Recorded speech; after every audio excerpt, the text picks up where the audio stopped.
Today is Friday, September 10th, 2021. Coming up on Roland Martin Unfiltered and the Black Star Network. Virginia has removed over 10 Confederate statues across the state tonight.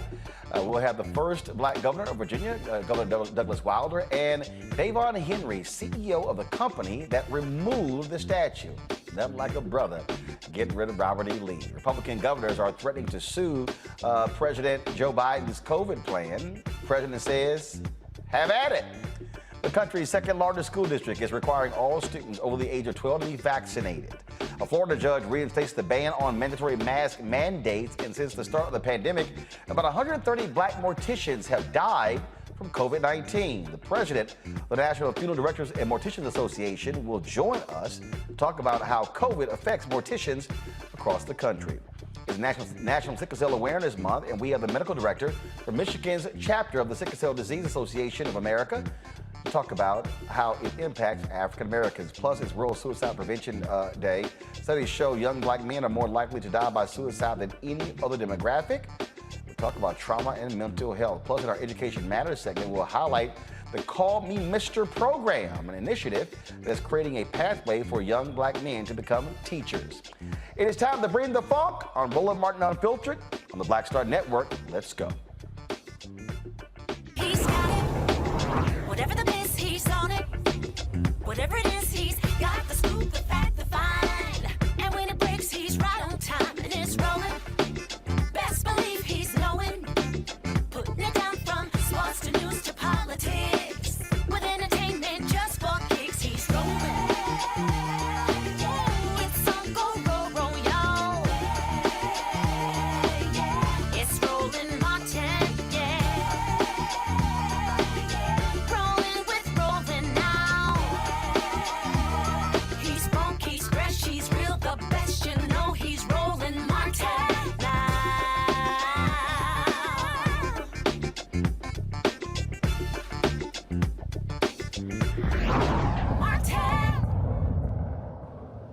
A Florida judge hands Governor Ron DeSantis a victory by reinstating the ban on school mask mandates. The First District Court of Appeals ruled the Tallahassee judge should not have lifted an automatic stay 2 days ago, halting the mask mandate ban. Now the state can resume imposing financial penalties on the 13 Florida school boards that have mask mandates in place. The U.S. Department of Education has a grant program for school districts that lose money implementing anti-coronavirus practices. Now, right now, Florida is reporting more than 3.4 million cases and over 48,000 deaths in the state. Now, in addition to that issue, the second largest school district is requiring its students over the age of 12 to be vaccinated. Let's go to Los Angeles, where the LA Unified School District says their 630,000 students must be vaccinated by January 10th, 2022. Student athletes and those participating in extracurricular activities need to be vaccinated by the end of October. The school board's vote protects students and staff while keeping the classrooms open for in-person learning. Let's go to my panel. Michael Inhomtep, host of the African History Show. Abisha Cross, political commentator. Kelly Bethea, communications strategist. All right, glad to have all three of you here. And Misha, I'll start with you. Let's talk about Florida first. Here you have, of course, here you have the courts first handing DeSantis a loss, now a victory. It is still utterly irrational to sit here and watch how adamant DeSantis is against these school mask mandates when the school boards are elected people who are trying to protect their students, faculty, and staff. And we are seeing numerous teachers and support staff who are dying due to COVID. Exactly, Roland. At this point, it makes absolutely no sense. But in Ron DeSantis's head, he is running a national election. This is him campaigning for president, or at least a nominee for the Republican Party in 2024. It does not matter to him that school teachers, school staff, support staff, bus drivers, all of those individuals are coming down with COVID and many of them are dying. Those numbers do not matter. He knows what the hospital bed crisis is. He knows that even though, originally just a few months ago, he was being heralded as someone who did COVID right. And then the Delta variant hit, and he decided to ignore everything that the CDC said. He decided to ignore everything that doctors in the state of Florida said. He decided to ignore the science. He is literally raging against the machine at this point because his understanding is that Donald Trump is still the leader of the party. And as long as Donald Trump is touting everything anti-vax, everything anti-mask, he feels as though he has to come trudging right behind him, being louder, being stronger, being prouder in this, even though it is literally marching Floridians to their graves. Why these people are following this man is crazy. But Kelly, what's even more stunning, his poll numbers are dropping big time. This is not popular among citizens. He's up for re-election next year, and so he's trying to run a presidential campaign. You might want to focus on the 2022 race first. I mean, I would focus on just saving his constituents' lives first, period. Like Anisha was saying, he's acting as though Trump will help him in the next election cycle. And as history has shown in the past couple of years alone, Trump doesn't help anybody but himself. And the cognitive dissonance with people within the Republican Party regarding Trump is just it's so great, to the detriment of not only themselves, but their constituents. Floridians are dying. Specifically, Floridians who are unvaccinated and children specifically are dying. And it's almost as if they do not care for the sake of their own political party, their own political standing within that party. And it is just incredibly unfortunate that we are going to see it get worse before it gets better just because people are hard-headed. Simple as that. The Republican Party has made a calculus, Michael, and that is they think they can win by opposing mask mandates, opposing President Joe Biden when it comes to vaccinations. This is a political calculus that they have made. It has nothing to do with public health. It has to do with politics. Absolutely. And, a lot of the people they're listening to have been vaccinated. Donald Trump got vaccinated. Their Lord and Savior, Donald Trump, got vaccinated. Okay. Fox News, where they get a lot of information from, Fox News has a vaccine mandate.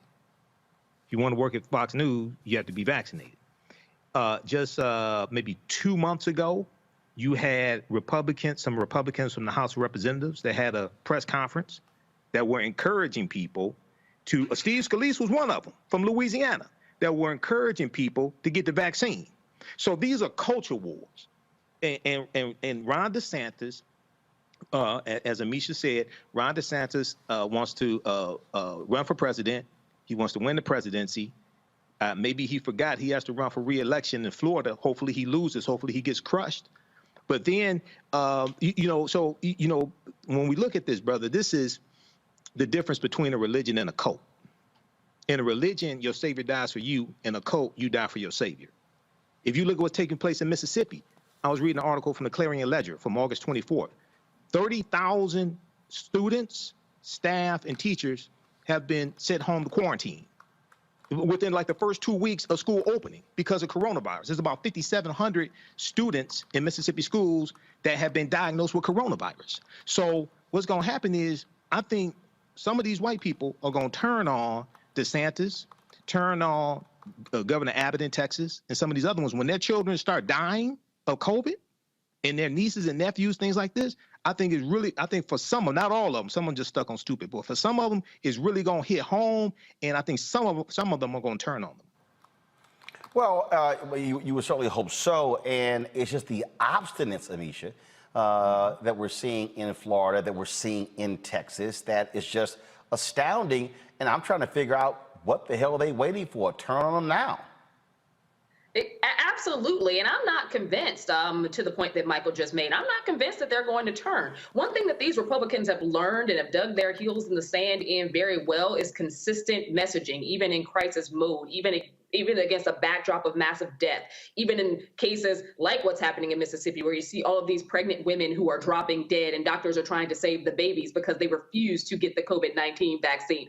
There's so much information out here about the efficacy of the vaccine, about the strength of the vaccine, about it saving lives, debunking a lot of the myths that we've heard spread, many of which came from the anti-vax crowd, as well as many Republican leaders across various southern states. Yet you don't see Republican voters honestly giving a damn. I don't think that's going to change. They have turned this into a culture war. They have turned this into a us versus them. They see this as a Biden vaccine. They see this as a Biden initiative, and they are fighting tooth and nail against it, largely because they drew public health down partisan lines. They see taking a vaccine as basically surrendering to the Democratic Party, surrendering to a socialist agenda. They do not see this as a public health crisis. They see this as some type of man-made government trying to force you into, taking away your rights.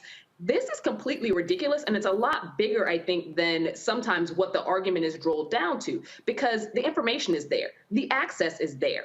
These are individuals who have chosen to dig their heels in the sand and are willing to die for it, literally. And they're also going to go to the polls and they're going to vote red. They're going to vote with the R in front, up and down the ballot like they always do. I don't see this changing in those states at all. Yeah, I mean, it's just absolutely crazy what we're seeing, and it makes no sense whatsoever. Again, Michael, I don't have a lot of faith in Republicans saying they're going to sit here and turn their backs on Ron DeSantis or Greg Abbott. Greg Abbott in Texas is sitting on $55 million in his campaign war chest. Granted, his numbers are way down, but I think you're going to see a lot more of this as we move towards 2022. And yeah, I think that the problem, like right now, 1 in 4 kids have gotten COVID. Look, if you see deaths increase among children, then you might begin to see a change of attitude. That's what I was saying. That's what I was saying. I said when their children start dying, not all of them, some of them are just stuck on stupid. Seriously, some of them are just stuck on stupid, and we see stories of them dying every day. I'm talking about adults.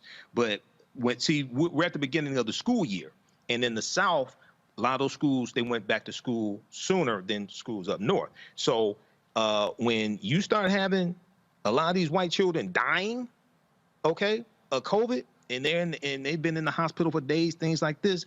Not all of them are going to change, but I think is going to change some of these people. They're going to realize, because you got to understand, a lot of these people in the South are stuck on stupid. A lot of them are dumbed down voters, not all of them, but a lot of these people that keep voting for Republicans are dumbed down voters, anti-science. The information is there. Half of them can't read. Let's be honest. The information is there. Half of them can't read. But when it starts hitting home, and your daughter, your son, your nieces, your nephews, things like that are dead because of COVID, then it's going to slap them upside the head. Some of them. Yeah, some of them. We shall see a little bit later in the show. We're going to talk about how black morticians are dying due to COVID, how they're protecting themselves. We'll talk about that a little bit later in the show. Let's now talk about what happened in Virginia, where Robert E. Lee statue was removed. This massive 6-foot statue was taken down. And the whining and the crying of Donald Trump and all of the Confederate lovers continues. It was, of course, a great sight to see, again, taking this 61-foot statue, folks, 6 stories tall, and it finally came down. You have, of course, Virginia is one of those places where you had lots of Confederate memorials all across the state, also places like Mississippi as well as Alabama. Now, on Tuesday, a number of Richmond residents, they watched and cheered as the monument was taken down from the former capital of the Confederacy. Now, what was so great about that? It wasn't just that it was taken down. It was taken down by a brother. Joining us right now is Davon Henry. He is a CEO and founder of Team Henry Enterprises, LLC. Glad to have you joining us here on Roland Martin Unfiltered. So I got to ask you, first of all, how was your construction company selected to be the one to remove the Robert E. Lee white domestic terrorist statue? Hey, Roland, how you doing, man? Thanks for having me. Believe it or not, this process actually started over a year ago when all the unrest was happening in Richmond with George Floyd murder. The governor of Virginia decided that he wanted to take this statue down that had been up for 130 years. And when he started calling folks and his staff started calling folks, there was no one in the vicinity, in the Richmond, Virginia metro area, including the Mid-Atlantic, that agreed that would want to do it. And so ultimately, someone new within his circle, actually his chief of staff, said, hey, Davon Henry has a construction company. How about you give him a call? And when others said no, I was the only one that said yes. And that's how the conversation and the process started. So, so just tell me, we've seen the photos circulating of you hugging your mother. Just tell us, again, what was going through your mind to be a black construction company owner and your company, the one taking down that massive statue of this traitor to America and this white domestic terrorist? You know, I like all the words you're using to describe the statue. My mother, who I grew up single mother, household. She's done a lot for me and my brothers, and she was there at the event. And when I came down, she was screaming, "Hey, hey, hey, hey!" And first thing I did was run over there and give her a hug. I'll admit I'm a mama's boy, but like I said, this process has started for over a year in the planning process, and every time I started thinking about what we were doing and going through what we were needed to do, there's a quote by John Mitchell Jr., who was with the Black Planet. It was a newspaper here in Richmond back in that time, and he quoted. His quote was, "Black folks put up this statue, and when the time came, it would be a black man to take it down." And that quote resonated with me, stuck with me for over a year. And so when the time came, it was extremely emotional, extremely, it's bigger than me. Like Nino Brown said in New Jack City, this is bigger than Davon Henry. There were so many people that have worked over decades to try to get this statue down. And I was just pleased and honored to be the person that was able to fulfill a lot of people's work. Tell us how difficult the process was, because you couldn't just take it down. You had to basically cut the head off. Yeah, we put together a team, and we studied it. We understood exactly where we needed to make the cuts to actually lift the statue off of the granite. It's 60 feet in the air. The statue itself is 22 feet from top to bottom, and it weighs about 24,000 pounds. So when you think about something that size in the air that hasn't been touched in over 130 years, there's a lot of due diligence, a lot of planning that had to take place. The reason why we cut it was just for a safety reason. When you're transporting something that size, you need to be within code and compliance and make sure that on the roads that it can be safely transported. So just going through all that process of understanding how things were built back then, and which is miraculous that Black folks were that crafty to build something like that. It's massive. And so just coming together with our team and putting together a solid plan that everyone agreed upon, it just really took a lot of time, but as you can see, was executed flawlessly. The thing that is interesting here when you look at folks who fought to keep these things up, and I'm constantly reminding these folks that if a Robert E. Lee succeeded, they didn't want you to own a construction company. They didn't want me to be owning my own media company. In fact, they didn't want us working for ourselves. They wanted us to be in bondage. And it's amazing how that just continues to get overlooked by these folks who celebrate and hail these individuals. Yeah, it's, there's a lot of emotion on both sides. And you're amazed when you hear folks try to justify and try to defend the position of the Confederacy and what these statues were put up to actually do. I mean, these statues were put up years, decades after the Civil War, after these folks had already lost. So what are you putting these things up for? And where do you celebrate second place? In America. I've never seen it, don't understand it, but these folks were glorified, and to your point, they were hailed, that the reason that they succeeded was because of their rights, their Southern rights. But we all know what the real deal was, and that was slavery. Explain this time capsule. Were y'all told that it was there? I mean, what was the deal with that? Yeah, so part of the contract was also to pull apart the pedestal, which weighs over 1 million pounds, and try to disassemble it in a manner that it could be preserved for whatever they want to do with it at a later time.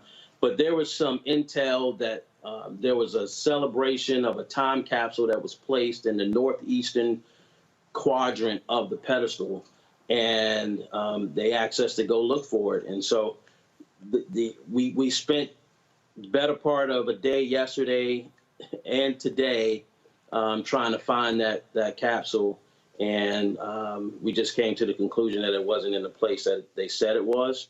But at the end of the day, it's civil rights memorabilia. But one of the things that folks were really interested about was supposedly a picture of Abraham Lincoln lying in a coffin, which was only supposed to be one of 2 pictures ever taken, and that was supposed to be in this time capsule. But again, no one knew for sure there was a time capsule. That was an assumption, correct? That was an assumption for 133 years ago that this thing was. And y'all couldn't find it. We looked. We ain't find it. Questions from our panelists. First, Amisha, question for Davon. Absolutely. Thank you. But as we continue going down this path and get a better understanding of, just the size, I was kind of shocked by that, the size and the weight of what you had to take down. Getting to the root of this, and you talked about there being such emotion on both sides, and I agree with you there. Is there any level of fear that you have as someone who has now had his face in public, who has done this, your name's out here, of any type of retribution from the crazies, honestly, who are very upset that this monument of white supremacy actually came down? Yeah, that's a great question, but this isn't our first rodeo. And quietly as kept, this is our 22nd Confederate statue that we've removed. Wow. Some folks don't want it to be as public, some others do. But the one that we just previously done before this was in Charlottesville, and everyone know about the Unite the Right, and the young lady who lost her life, and just the commotion that was caused in that town. So this wasn't our first time around. We knew exactly how to handle a statue of this size and this stature. So when you talk about fear, when we first started this process a year ago, July 1 of 2020, my daughter's birthday, we took down the first Confederate statue in Richmond, and sometimes thereafter, someone leaked my name. We did it in a way that we were trying to protect my family, the staff, our team, because everybody's not willing to be in front of this thing, and they have some serious and legitimate concerns about having their name out in public doing this type of work. And so they leaked my name and then try to tie me to the mayor and all this nefarious stuff. But ultimately, when I do this work, I'm wearing a bulletproof vest, extremely aware of the surroundings, making sure that there's law enforcement around. But yeah, there was a really significant backlash from death threats to folks that in our area who said they would never do work with my construction company again. So, we had to go through quite a bit of adversity, quite a bit of BS in doing this type of work. Michael. Hey, Davon. First of all, congratulations, brother, on this. This is fantastic what you're doing, and you've taken down 21 Confederate statues. That's right. Is that 21? Okay, that's excellent work. What is, when we look at these Confederate statues, you were correct. These were built long after the Civil War ended. This one here was built in 1890. What are people talking about putting in place of this Confederate statue, General Robert E. Lee, who, by the way, was against Confederate statues and against Confederate monuments, even those of him? He didn't think any of them should exist after the Civil War ended. Are people talking about putting something in its place to talk about this history? Because this history needs to be taught. One of the reasons why we're still dealing with the issues today is because we don't understand the history of the Civil War. Yeah, well, let me first acknowledge that pin on your lapel. That looks like a mighty nice pin, blue fire. But hey, go Mob Frat. The governor and the folks in Virginia have established a commission that they're trying to reimagine, because it wasn't just General Lee there. It was Governor, can you hear me? I'm sorry? So there was 5 other statues along Monument Road is what they call it, Monument Avenue.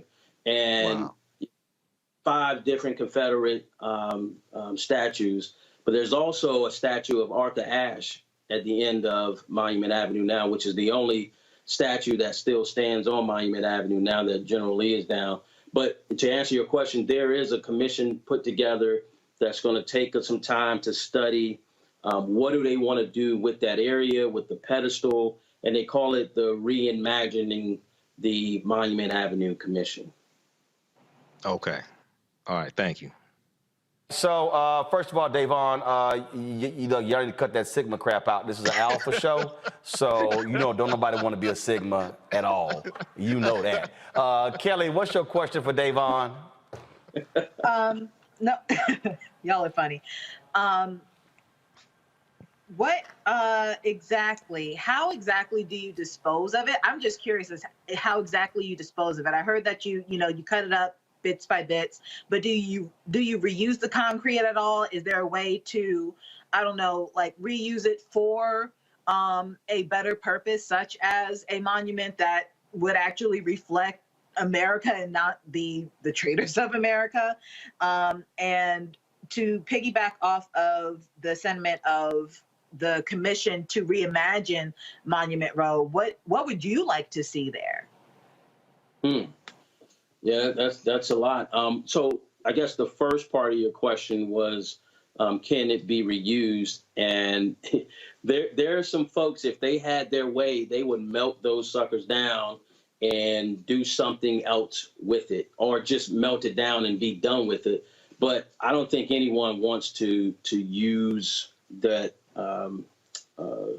the bronze to kind of honor anyone else. I think they just want it to be what it is. But me personally, I don't have a say in what whoever my client is, whether it's the city or whether it's the state or it's the university. They all have their own folks and decide, hey, we want to put this over here, and we may, do an auction. We may put it in a museum. We may, do whatever. But that's ultimately up to those entities, the client, of what they want to do. For me personally, I think my frat brother, and mighty man of Sigma, he said, there needs to be some sort of history marker. There needs to be some sort of, maybe a placard. But what I'll tell you is, my company also built a memorial. So at the University of Virginia, they wanted to do something to acknowledge the contribution of the enslaved labor at the university, which is a big step for a university like UVA. And we built a memorial called the Memorial to Enslaved Labor. And it gives you a timeline of, how slavery happened in that area.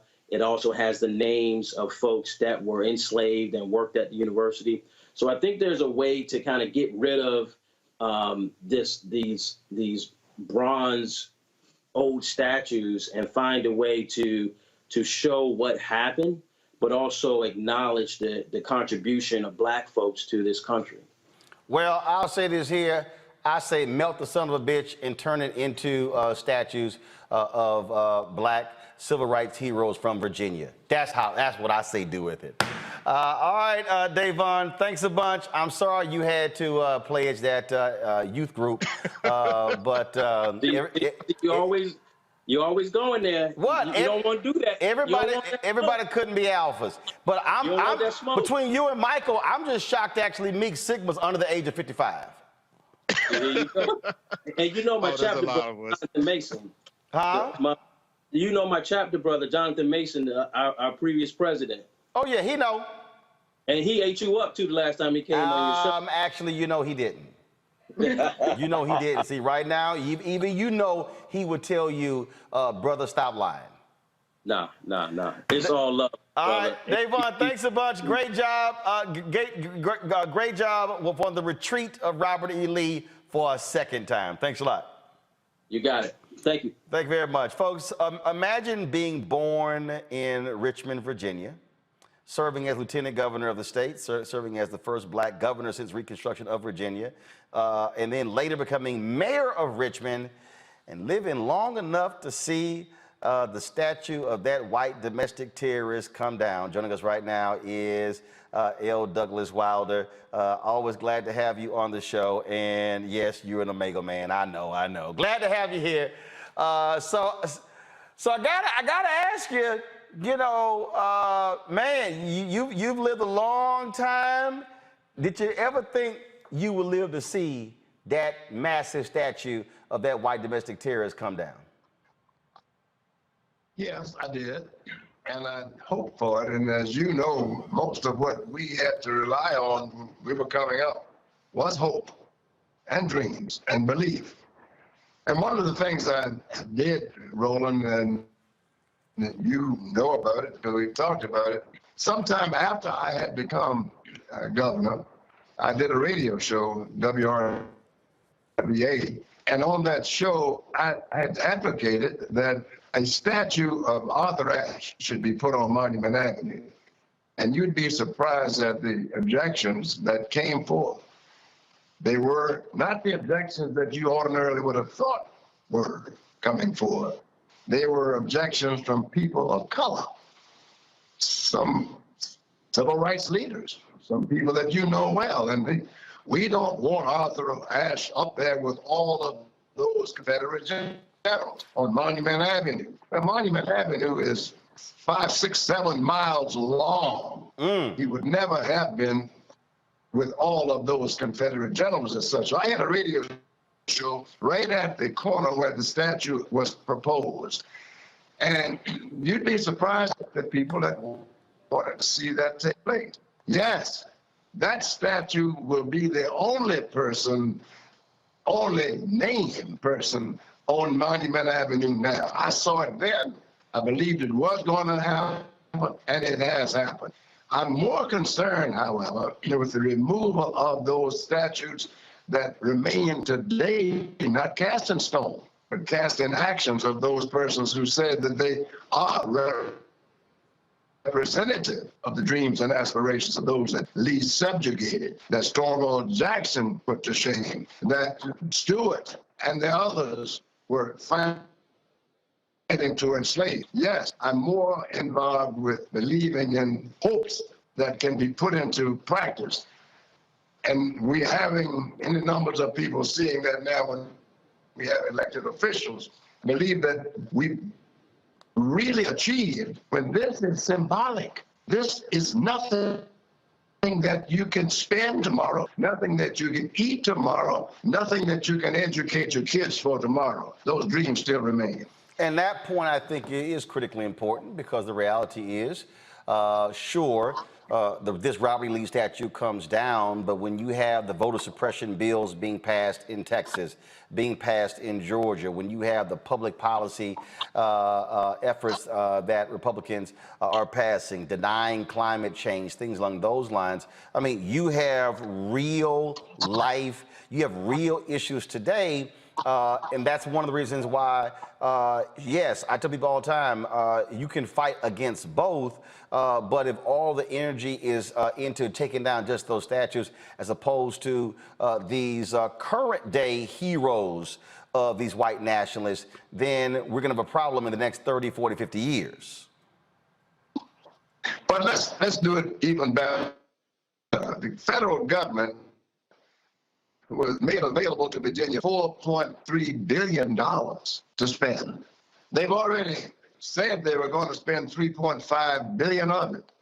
Not a dime has been spent, no, to my judgment, suggested to be spent by any of the persons who are passing the laws on historical black colleges and universities. Why not? This is 2021. That's the statute is gone. But who's passing these laws now? It's not Donald Trump. He's gone. It's not Harry Byrd. He's gone. It's not Robert E. Lee. He's gone. But who is still there, perpetuating the same kinds of things that they were doing against us? Who's speaking for us in those regards? Who's speaking for that money? And you and I have had this discussion before. You know where I come from. My one-word definition of politics is money. You follow the money, and that's where the politicians are. You follow the politicians, that's where the money is. And you follow the money, and that's where it goes to the politicians to do what they want to do for their people and their own. Where are those voices for us relative to the money? That's taxpayers' money, $4.3 billion. And I challenge your listeners to tell you where there is any of that money being spent on those persons who've been enslaved through the years and then denied equity, even unto today. And see, that is the thing that when we talk about, look, first of all, you're right, follow the money. And I have a segment called Where's Our Money? And a lot of people have gotten mad at me saying, well, you're demanding these advertising dollars. And I'm like, you damn right. When the federal government spends $1 billion on advertising over 5 years and black-owned media gets 51 million out of 1 billion, yeah, I got a problem. I got a problem when millions have been spent on COVID outreach and little has gone to black folks. And so, sure, there are people who are demanding reparations. That's fine, but that requires a vote of 218 House members. There are billions being spent right now that we should be getting that does not require a vote. And in Virginia, we can determine whether, I say no Democrat is going to get elected statewide office in Virginia without strong, massive outpouring in the minority community, primarily the African American community, the black community. And where is the quid pro quo for that vote? No, you're not buying it. But why do we have to continually have our votes taken for granted? Now, I do want to ask you this here because, again, I have, look, I'm born and raised in Texas. I spent 6 years in Chicago. I moved to the D.C., Virginia, Maryland area in 2010. Have lived in Northern Virginia for the last few years. And when I saw what was happening with the whole blackface deal with Governor Ralph Northam, and then, of course, the Attorney General Mark Herring, then when I saw the allegations against Lieutenant Governor Justin Fairfax, and I'm watching all this out, and I'm sitting here going, where in the hell are the black political voices in Virginia?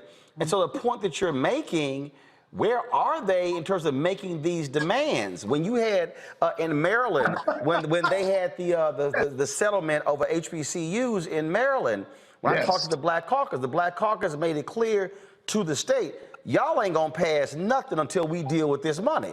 And that money, and even when Hogan vetoed it, they came back. So and again, look, you've been in Virginia your entire life. You've been in the whole political world. I'm just trying to understand where in the hell is a much larger black political courage to stand up and fight. Democrats control the state right now, and you're right. It should be where you at. It does not require any courage at all. All you have to do is what the job was created for you to represent people. Now, if you can't do that, so what did happen? The people that were in blackface, that were called upon to resign, what happened to them? Oh, one of them is now running with the man who called upon him to resign. And the other is endorsing the person with his request to be the next governor, even though he had called upon him to resign. But who's gone? That one person, Justin Fairfax, because within seconds of that announcement being made, Justin Fairfax was said by Terry McAuliffe, he's got to go because he's guilty. How do you know? And so your point is so well taken. In Maryland, the Congressional Black Caucus got involved. The state Black Caucus got involved. The NAACP got involved. Black leadership got involved. And where are we and what are we doing? We are still waiting for something to happen. And we have a gubernatorial election in Virginia this year. Is it an important election? Yes, it is. Will the Democrats control it? Only if black voters turn out, and they need to have a reason. Why can't they have a reason? Well, and that's where we talk about, again, being able to make demands. And what I also keep saying is, I'm enough with scared Negroes. There are people, again, who want to criticize me, man, why are you going after these companies? You going after, because guess what? And I'm not scared. And the other deal is this here, I keep trying to tell these people, they keep saying, well, you know, things take time. Damn that, okay? Governor, you 90, I'm 52. First of all, ain't no day, no hour, no minute, no second promised. And my whole deal is, we got to break down the walls right now so somebody not having to do this, not next 50 years, next 25 years. Hell, I don't want folks to have to keep going through the same battles next year. Yeah, if not now, when? And if a thing is right, the time is always right. And you called on the people. Now, this doesn't mean that people who are not speaking out for this are cowards. But are they representing the people who elected them? And I can say this to you, Roland, you'd be surprised at the numbers of whites who have that same question. They ask them, oh, wait a minute, why are the people who supposedly are representing the black interests speaking for these things? If perhaps they spoke to them, they could be educating us and our votes could change. That is what I learned when I was in the state legislature. I had any numbers of people tell me, we never knew this. We never had anyone speak to us at this level to tell us what the problems are. I've done it when I was in the state senate. I did it when I was lieutenant governor. I've done it when I'm governor. I'm doing it now, distinguished professor at Virginia Commonwealth University at the Wilder School of Government. And we teach what we preach. We practice what we preach, and we encourage youngsters and all to take up the mantle and cut away of that morass of indifference that still exists in our society, to demand what's right and to criticize what's wrong. Well, Governor Wilder, it's always great to have you on the show. I'm going to be traveling down your way very soon. We're going to bring our cameras. We're going to sit down for a sit-down conversation, talk about a whole bunch of stuff. We're going to look for it. Look forward to you, Roland, and God bless you. Take I appreciate it. Thank you very much, sir. Thank you so very much. I want to go to my panel here, and I want to pick up on that point that the governor made there, which I think is really important. And that is, when we're talking about fighting to tear down these monuments, it's also fighting to ensure future monuments, such as restrictive bills, don't get passed. Because I keep saying this, and I'm literally turning in the manuscript for the book very soon. What we have to understand, Amisha, that we are operating in this space of white fear. When we see this whole, the big lie with the election, that's white fear. When we see what the Republicans in Texas did, they were really targeting Harris County, Harris County is bigger than some number of states in America. They are afraid of black voting power. That's why Republicans do not want to reauthorize the Voting Rights Act. That's why they're fighting tooth and nail, which also means the Senate, when they come back on Monday, I don't want to hear a damn thing about Biden's $3.5 trillion infrastructure bill. It should be from the Congressional Black Caucus, unless you move on the For the People Act and on the John Lewis Act. We ain't letting nothing get through here. There cannot be compromise on this. And the same thing with the George Floyd Justice Act. Well, I agree with you, Roland, because at the end of the day, we all recognize the congressional calendar is very short at this point. They're going to come up to the budget ceiling very quickly. And we know that if change isn't made within the next month, large scale change in terms of support of pushing for lifting the filibuster, ensuring that the Voting Rights Act and the John Lewis, the Voting Rights Act as well as the For the People Act actually make it and they pass, then it is all for naught, because there is no time like the present. And what we know is that with the prognostication of what's going to happen with the midterms, there is not going to be another shot or another bite at this apple. The Biden administration and Congress has to ensure that voting rights are actually upheld across this country, or else everything that both him and Kamala Harris spoke about, campaigned on, is not going to happen. Black people made it possible for Joe Biden to ascend to the presidency, made it possible for Democrats to have control of the House and the Senate. Even though those are margins that we would rather have larger, at the end of the day, we wouldn't be where we are today without the black voters across this country who got out and made sure that their voices were heard with the backdrop of a pandemic. It is extremely important and vital that the Voting Rights Act, that the John Lewis Voting Rights Act, that the For the People Act actually make it, because at the end of the day, to your point, Roland, we've seen time and time again the results of white fear. And what they've always done is serve to subjugate black people. They've served to strip black people of rights. They've served to turn black people into second-class citizens. They've served to basically create a hostile environment across this country for those who look like all of us on this panel to actually live. And I think that at this point, we have to put this in very clear terms. There is no alternative. We either push go now or we end up getting stomped on. And that should not be an option. We have to ensure that voting rights are actually upheld across this country. It is extremely important, because all of the other things that we're fighting for in terms of housing, in terms of economic development, in terms of infrastructure, all of those things are for naught if black people are not even allowed the basic necessity, the basic right of being an American when it comes to voting. And that access is it is up in arms across this country. It's not just in places like Texas. It's not just in Florida. It's not just in the places that we know that former President Trump threatened in regards to upending the election results. We have seen voter restrictive bills pass in at least 42 states. And we keep seeing more and more pop up every day. This is a threat to our democracy. And we need to start talking about it in extremely bold terms, as in what would happen, what is going to happen, what is now happening, should those continue to pass. And at the state level, because many of these legislatures are either supermajority Republican or have Republican governors or a large majority Republicans, there is no stopping it there. There has to be a federal action. And right now we're seeing basically heels dug in the sand when they should not be. We're seeing these things teeter on whether or not moderates or progressives are going to get their act together. And at the end of the day, they just have to press go because too much is at stake. You heard what the former governor there said, Kelly, follow the money.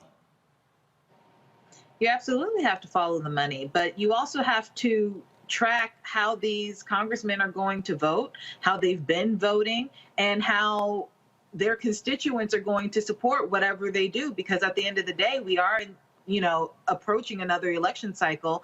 And whether you're Democrat or not, all politicians at this point are really just trying to stay alive in their respective jurisdictions, in their respective standings.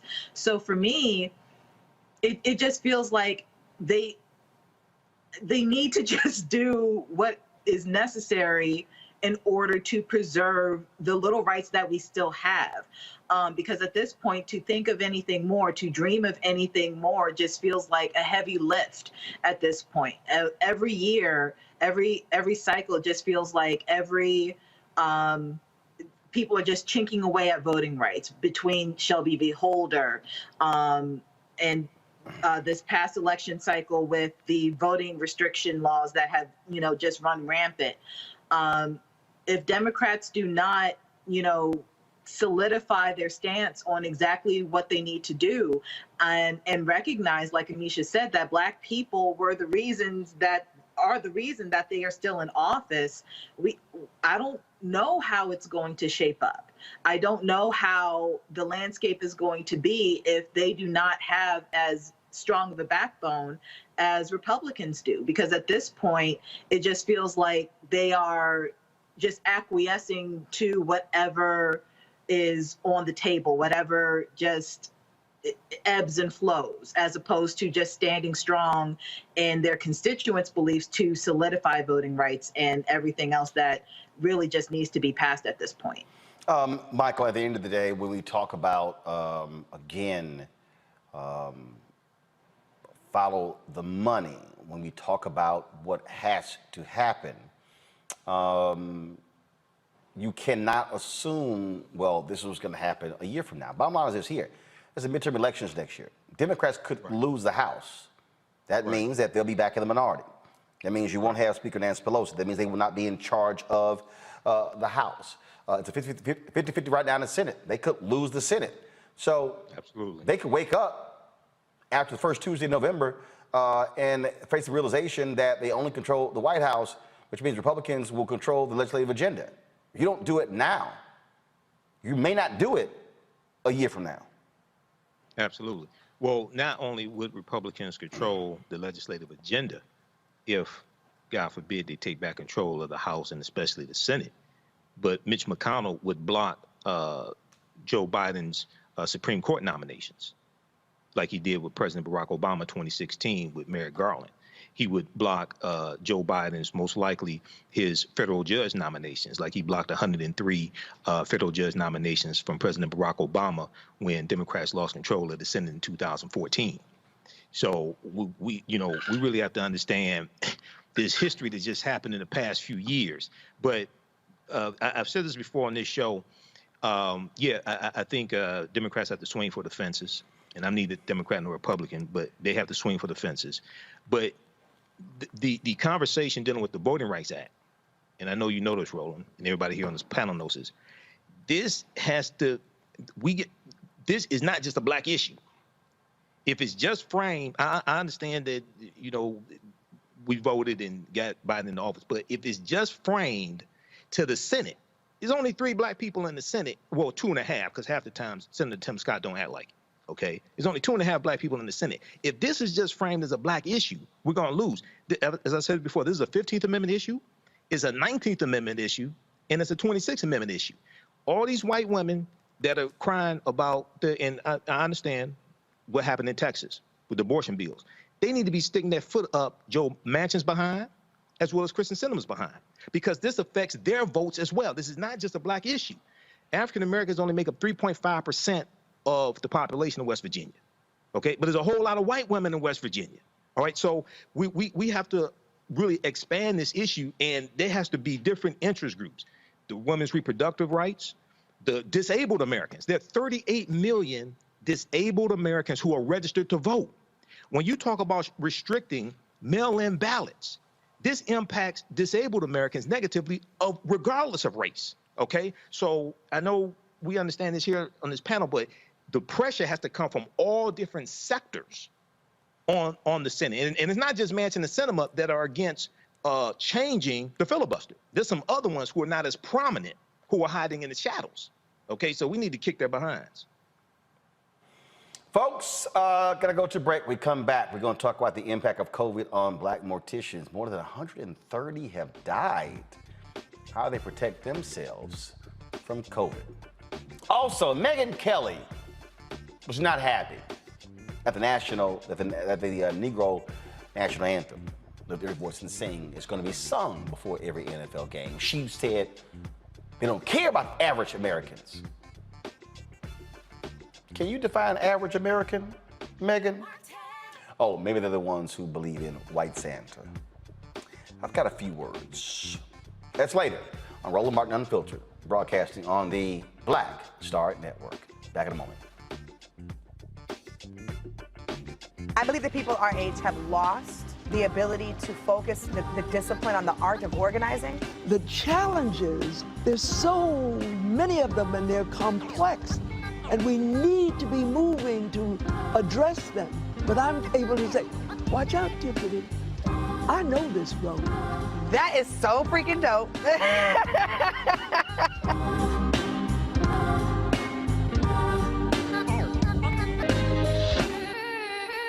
Floyd's death hopefully put another nail in the coffin of racism. You talk about awakening America. It led to a historic summer of protest.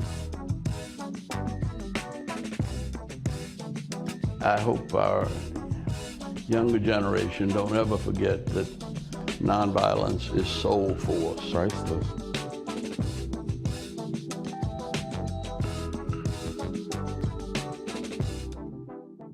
Hi, I'm Vivian Green. Hey everybody, this is your man Fred Hammond, and you're watching Roland Martin, my man, Unfiltered.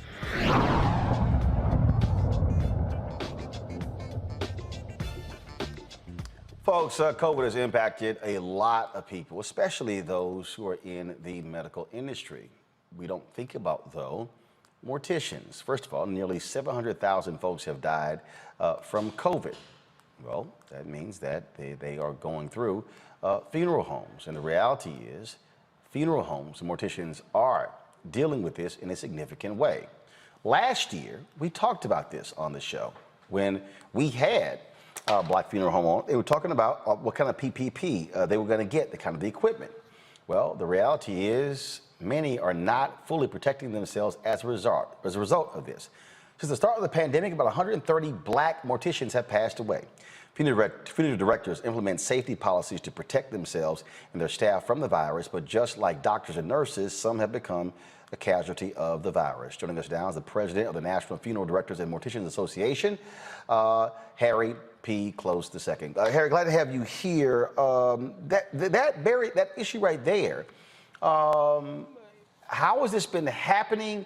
Has it been the result of coming in contact with folks who have died of COVID, or has it been the fact that funerals have become COVID super spreaders? Well, it's a combination of about 3 different things. One, Mike, can we get this on? One, COVID is not on the death certificates at all. And so in order for our members to really function, we have to make sure that we treat everyone like they have COVID. Second of all, yes, the funerals are a spreader, but at the same time, you don't know who has COVID. Most people don't go to the hospital. It's an airborne virus. It's on your clothes. It's under your shoes. Someone might have a mask, and if they cough, if it's caught in the mask, great. But if not, it's spread out, and then the droplets fall on the ground, and we're walking in it. Our colleagues were just so intimidated with this virus. Now, since the Delta virus, we lost 4 funeral directors in the last week with the Delta virus or the Delta variant of this COVID-19. So it is really a major issue that most people don't realize. That's just the funeral directors, 130. We're not talking about the staffs. And so, what are your members asking for? Are they asking for assistance? Are they? I mean, first of all, do your funeral homes have the right protections and things along those lines? I think that we have it, and I want to thank you because the last year around May we were on, and there was a shortage, and because of this segment, we were able to really get inundated with numerous suppliers. So the issue now is not the PPEs. The issue is that we have people in this country not using masks, not taking the vaccine, and unfortunately, we're in a profession that we can't know what that family member has. If someone else has COVID, they're dying of it, or if it's not on the death certificate, that means that the family's exposed to it, and they're in the funeral home when the funeral director is serving that family at a time of need. We're the last stage of the health system. And unfortunately, what we're trying to really emphasize across the country is for, particularly in our community, take that vaccine. Yeah, there might be a less than 0.001 that might get affected with the Delta variants who've taken the vaccine, but there's still many people, even in my own industry, just like the nurses and doctors, that some of them have not taken the vaccine, and we have a national effort to make sure our members are making sure that they take the vaccine. Last week, I'm in Maryland. Our governor had made it clear that private companies and corporations can mandate it to their employees. And yesterday, President Biden made it very clear that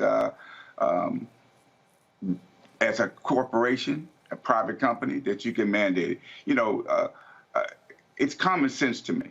Everyone in this country has had, and even your listening audience has had, someone that died of this I'll say plague, COVID-19. And then you have people who are in the same family that saw the suffering not taking the vaccine. It is free, it's available. We're now working with the White House to try to have an initiative to have funeral homes be a place of receiving the vaccine. It's kind of like a catch-22. Some will say, oh, you're having a massive group and that's going to be a spreader. Well, let it be in another room, you can take the vaccine.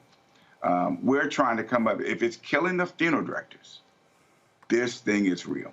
Now, we have been working with the White House in the last 4 or 5 months. We are on the advisory committee for the FEMA for reimbursement, which we're glad is working well. But when we really think about why should we be reimbursed for a funeral when we can be able to stop people from dying of this major disease and this virus. And so we're now looking at another point, letting people know that most people didn't know that many funeral directors have died, and particularly in the African-American community. And if you go to your vital records, get American Freedom Act or through Social Security, you will find how many have died. That category on that death certificate says occupation, funeral director, mortician, and bomber, which means we're more exposed than our colleagues on the front end. But what I'm saying and asking your listening audience, we know we have family members. I had one of my children, it took me months to convince them, you need to take the vaccine. And, you know, this thing is effective. Wait a minute. Here you are dealing with this, and it's not like you want to sit here and have to bury a child early.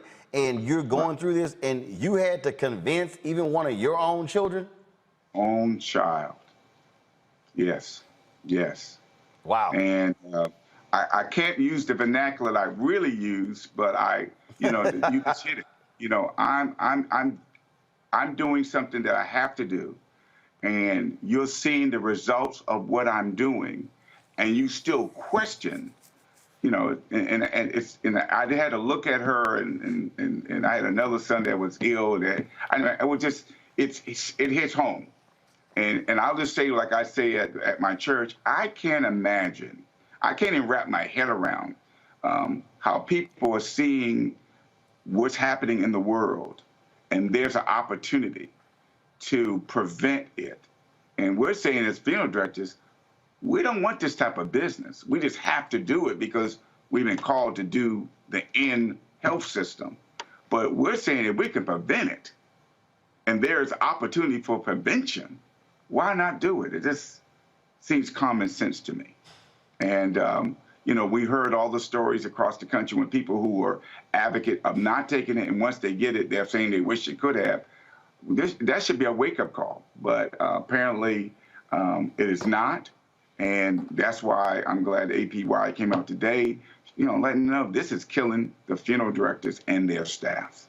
So I don't know how real it can be when ministers and funeral directors are dying at a level, particularly in our community.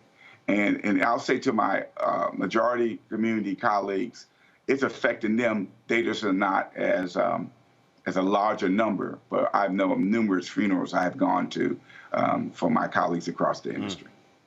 That is absolutely terrible.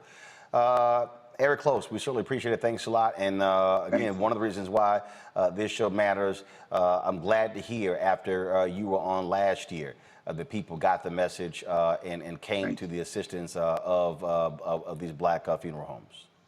Thank you. And it's always a pleasure to be around another fraternity, man. All right. Yeah. Thank you so much. I know. Michael Imhotep is a little hurt by that, but he'll get over it. He'll get over it, Harry. Well, 06, okay. Brother, 06. It's okay, my friend. We're all on the divine 9. Yeah, I let Michael know it's Alpha and Divine 8.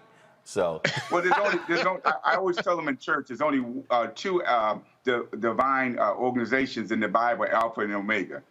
But I'm not ready for Omega chapter. Yeah, that's right. Precisely. None of us are ready for Omega chapter. Yeah, that's why we're on today. Thank you so much for what you do for this nation. Thank you very much. I appreciate it. Thank you very much. Thank you. All right, folks. Yesterday we talked about Louisiana, how they've had this report showing how you've had a lot of, frankly, corruption and abuse cases from the Louisiana State Police. Well, today, the brother who was the superintendent of the Louisiana State Troopers addressed the media and talked about the reforms that have been put in place in that state. Check this out.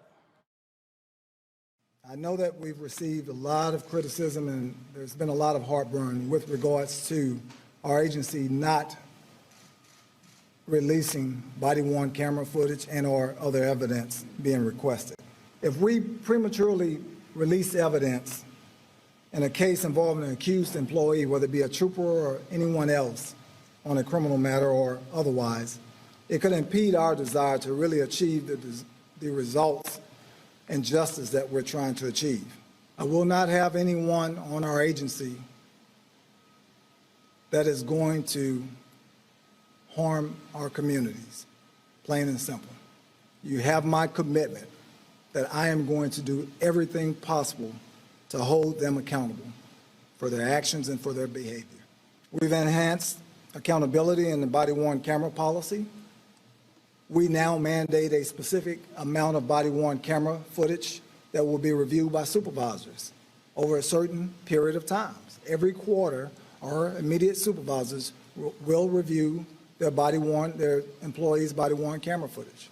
We've expanded the use of force policy, including a ban on chokeholds, a ban on the use of impact weapons to the head or neck area, and mandated that all of our troopers and DPS officers carry less than lethal weapons. At no time did I ever ask DA Belton or any other district attorney or any other official to not pursue charges on any of my employees. I would never do that. I have never done that. So it is, in fact, not true. That, of course, was the Colonel Lamar Davis. You know, Michael, look, brother's in a tough spot, but the reality is this here. When you have this number of cases, and then, of course, this case we discussed yesterday with Ronald Green, where the cop continuously lied, and then there's been no action taken against him, and he still has his job, yeah, it's a problem. And the bottom line is Congressman Troy Carter is now calling for the DOJ to launch a pattern of practice investigation into the Louisiana State Police, and that should happen. Yeah, this brother's in a tough position. I also think a pattern and practice investigation into the police department here in Louisiana, I think that should take place as well. We know there've already been 3 announced under Merrick Garland. There was only 1 under the Trump administration. So I think that should definitely take place also. And, you know, it's going to be interesting to see what happens, how all this plays out, how this plays out with Ronald Green, et cetera. And one of the things I would like to know, because he's Colonel of Louisiana State Police, what is the racial makeup? Do you have any information on the racial makeup of the police, don't Louisiana State Police Department? Don't have that. Okay. Yeah, you know, and this is something that we deal with, you know, each week on the show, multiple times a week on the show also. So, yeah, we're going to see what happens with this, but he's in a tough position as well. And this is another reason why with these police departments, activists have their job. That's true. But at the end of the day, more of us who want to do the right thing are going to have to become police officers and do it inside these organizations, because activists on the outside can only do so much. 3 years ago, 1 in 6 troopers black, 1 in 25 are women. They're in Louisiana. The thing here, Amisha, I think it's important. Again, you have DOJ coming in, but bottom line is whether it's Louisiana State troopers or so many other law enforcement agencies, you got to clean house. And the problems is they are held back by these onerous contracts from getting rid of these folks, which is why they're built into those contracts, because they pretty much have got jobs for life. You're absolutely right. It's extremely difficult to get rid of an officer for poor practice or pretty much for anything because of the contractual obligations, because that's how many of the unions have actually decided how they're going to be written. But in addition to that, cleaning house also means cleaning house at multiple levels. So that means those individuals, not just the ones who were out on the beat committing crimes or doing things that were against the line of law, but also those who knew about it. That means those who covered it up within the police stations who honestly weren't out there on the streets at all. These individuals see body cam footage and they oftentimes, push that footage aside, meanwhile knowing the entire time that the inappropriate protocol was taken. These are also individuals who in many cases have done this for years, who have multiple cases behind them of evidence that showcases that they were involved in some nefarious acts. So when we talk about cleaning house, there's a recognition that it's not just the people who are out on the streets who are, brutalizing individuals in arrest or murdering them in the process of an arrest. There are also the people who acknowledged it, the people who covered it up, the people who made sure that those tapes were never seen or held for years until they do finally, leak. But all in all, I think that because we have such strenuous processes at the local level when it comes to getting rid of these bad apples, as many people call them, but I would call it a structural issue overall, it becomes extremely difficult. And many of them, honestly, not all of them are white. We know that several people who are in leadership and several others who have also been on these beats are also Black. And at the end of the day, when we talk about cleaning house, we should clean house regardless of the color of the person who was actually involved. It's just a very tedious process. And when we see a lot of these local levels, particularly across the South, policing entities, the decision is always to basically defend those cops, defend their honor, and to fight like hell to ensure that these individuals stay, regardless of the fact that news has come to light of them doing some very tragic things. Kelly? No, I agree with everyone on the panel here. My thing is, when there is accountability and transparency, there is no issue regarding the release of videotape. So when the I think, was it the chief or the officer who was on that tape just now saying, you know, he wants to make sure that nothing is out there prematurely. Well, your officer prematurely almost killed a man. Your officer prematurely assumed that this person was guilty before anything happened. Again, with accountability and transparency, it doesn't matter whether the video is released immediately or, you know, 2 years from now, so long as transparency and accountability is in play.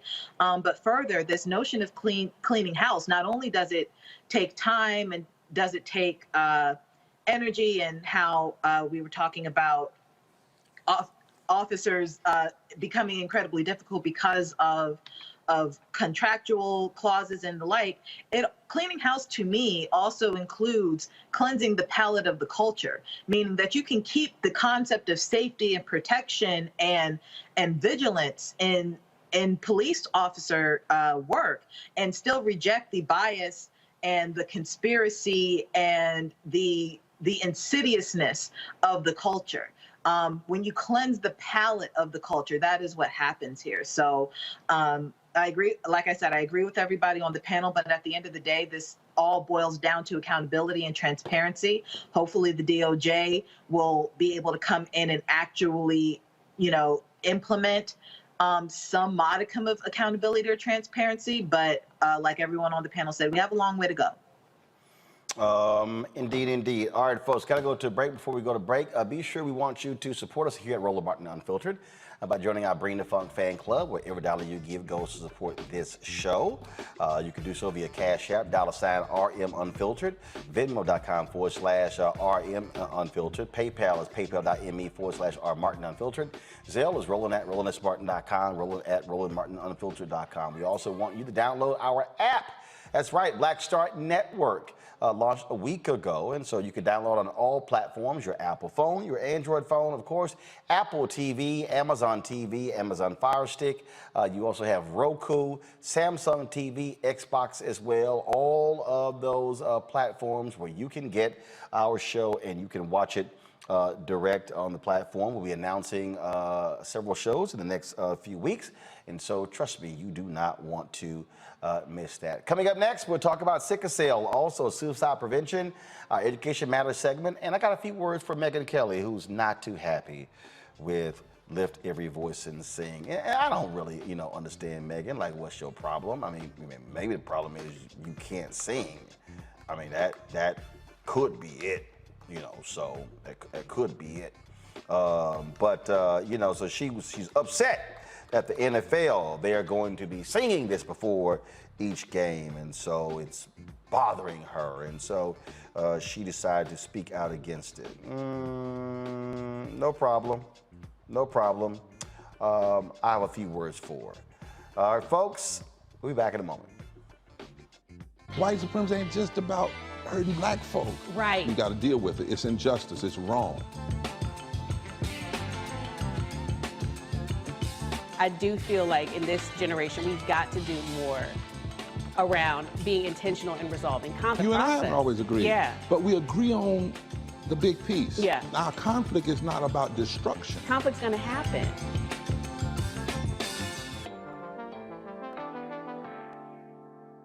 Murder. We saw struggle for civil rights as something grown-ups did. I feel that the generations before us have offered a lot of instruction.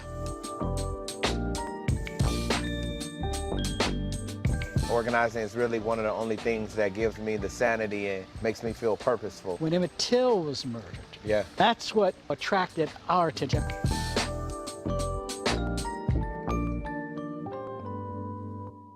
What's up, y'all? I'm Will Packard. Hello, I'm Bishop T.D.J. What up, Lana Well, and you are watching Roland Martin Unfiltered.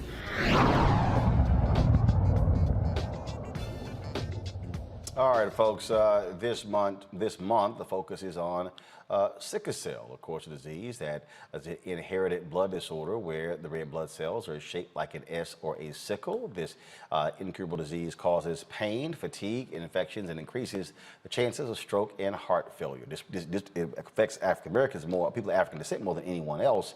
Joining us right now to talk about this is Dr. Wanda Cerny, CEO, Medical Director for Michigan Sickle Cell Disease Association of America chapter. Glad to have you on the show, Doc. Let's talk COVID and sickle cell. Has there been any, has it worsened for people with sickle cell? What has been the impact?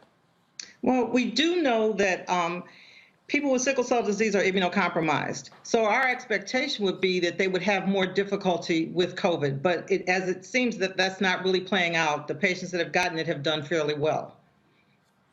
So in terms of this month, the focus, I remember growing up in Houston, there was a national telethon. I remember we used to go door to door collecting money. But you don't have that same national emphasis. I've done some stuff in the past. I know the Children's Hospital of Philadelphia has been very much involved with some research. And so where are we in terms of really having a national effort to focus on sickle cell? So I hear what you're saying, and I think that things are really getting better. My father, Dr. Charles Whitten, was one of the founders of the National Sickle Cell Disease Association, which is now the Sickle Cell Disease Association of America.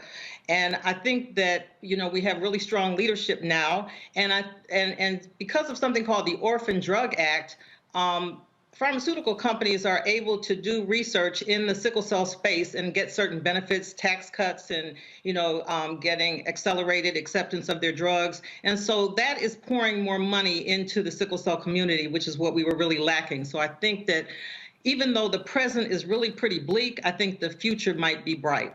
So I'm very hopeful. I'm cautiously optimistic about the future for individuals living with sickle cell disease in this country. Questions with the panel. Mike, you first. Thanks for coming on today. I live here in Detroit also. When we talk about sickle cell anemia, we know that African Americans are disproportionately impacted by it.